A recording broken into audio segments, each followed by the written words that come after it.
Everything finished, Paja. সব শেষ হয়ে গেছে। শ্রীলঙ্কা ইংল্যান্ডের বিপক্ষে ম্যাচটা হেরে গেছে। হাজার হাজার দর্শক এসেছিলেন পাল্লেকেলে স্টেডিয়ামে, তবে প্রিয় দল তাদের সেই সাপোর্টের প্রতিদান দিতে পারেনি। মন খারাপ নিয়েই ঘরে ফিরতে হচ্ছে এই দর্শকদের। হাসি মুখেই যারা মাঠে এসেছিলেন, দলকে সমর্থন করতে এসেছিলেন, তারা কিন্তু এই মুহূর্তে মন খারাপ করেই আসলে ঘরে ফিরছেন। লঙ্কান দল ঘরের মাটিতে হেরে গেছে। ইংল্যান্ডের বিপক্ষে দারুণ একটা জয় তারা তুলতে পারত, তবে তারা কিন্তু ব্যর্থ হয়েছে।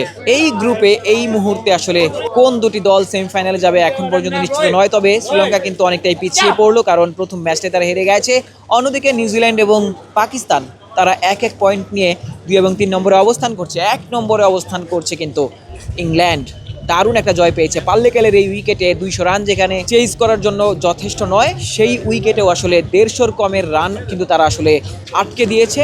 শ্রীলঙ্কা দল চেজ করছিল, পাওয়ার প্লেতেই আসলে ম্যাচটা হারিয়ে বসে, কারণ পাওয়ার প্লের মধ্যেই 4টা কিংবা 5টা উইকেট তারা কিন্তু হারিয়ে ফেলেছিল।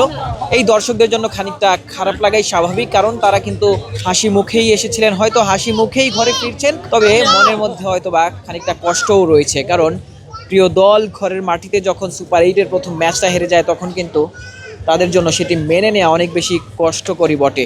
তবে সেই কষ্ট নিয়েই তারা ঘরে ফিরবেন। তবে পরবর্তী যেই দুটি ম্যাচ রয়েছে, নিউজিল্যান্ড এবং পাকিস্তানের বিপক্ষে দুটি ম্যাচ রয়েছে শ্রীলঙ্কার, সেই দুটি ম্যাচে কিন্তু তাদের কামব্যাক করতে হবে। সেই দুটি ম্যাচ জয়লাভ করতেই হবে যদি তারা আসলে সেমিফাইনালে উত্তীর্ণ হতে চায়।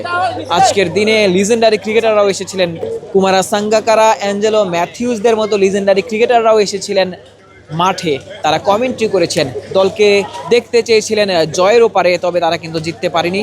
শ্রীলঙ্কা ম্যাচটা হেরে গেছে। দেখার বিষয় এই বিশ্বকাপে এই গ্রুপ থেকে পাকিস্তান, শ্রীলঙ্কা, নিউজিল্যান্ড, ইংল্যান্ডের মধ্যে কোন দুই দল সেমিফাইনালে উত্তীর্ণ হয়।